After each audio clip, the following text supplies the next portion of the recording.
As Sister Jamila lights her candle, she whispers a prayer passed down to her through over 40 generations of her family. The rising smoke carries her prayer high into the heavens. She is a member of the original Christian church, started almost 2,000 years ago. But what happened to this original church, and where do we find it?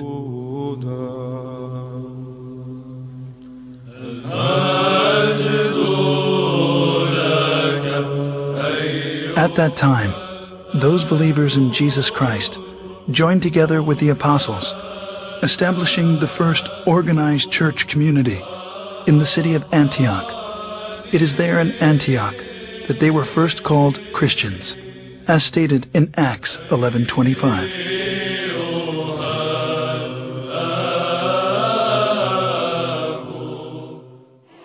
Scholars estimate there are over 2,600 groups today who lay claim to being the church, or at least the direct descendant of the church described in the New Testament. As Christianity has inarguably played a considerable role in our history, it is important to understand the factors which have led to its current divided state.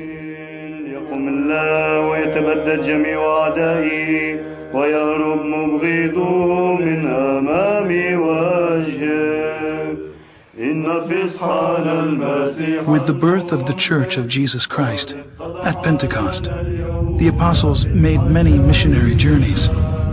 Over time, 5 patriarchates were established in Antioch, Jerusalem, Rome, Alexandria, and Constantinople. The apostle Peter was the first bishop of Antioch. 12 years later, he became the first bishop of Rome, leaving the apostle Paul as the head of the Antiochian church, while James, the brother of Jesus, was the first bishop of Jerusalem. Even though they were in full communion with one another, disputes arose over the adherence to the Old Testament law. James gave the solution to settle all doctrinal and moral issues through ecumenical councils, and the church flourished for 1,054 years. The first council was known as the Council of Jerusalem, as documented in Acts 15. In the history of the Christian Church, we find scores of such councils, establishing its canon laws, which the Orthodox regard as the faith of the apostles, faith of the fathers, faith of the Orthodox, the faith which has established the universe. Heresies, disputes, numerous wars, and much persecution constantly challenged the early fathers of Orthodox Christians.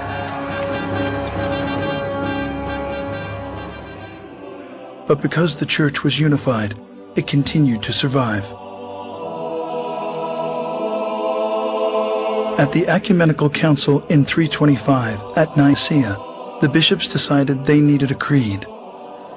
After much prayer and some 90 years, what's known today as the Nicene Creed was finally written.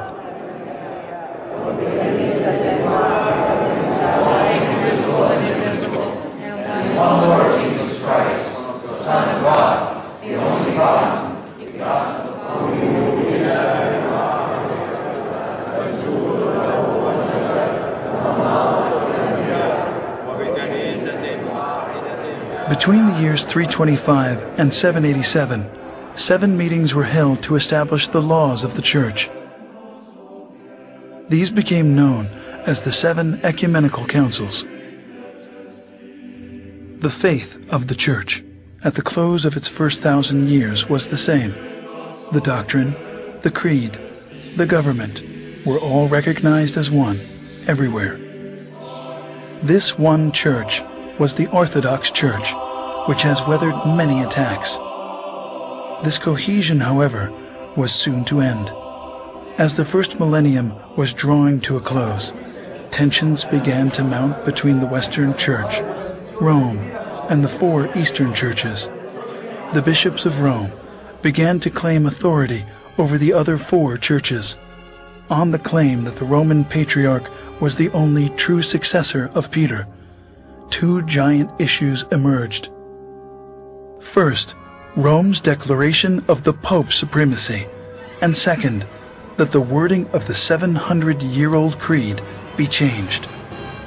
As disunity led to conflict, a cardinal was sent by the Roman bishop to slap a document on the altar of the church in Constantinople during a Sunday worship, excommunicating the Patriarch of Constantinople from the church.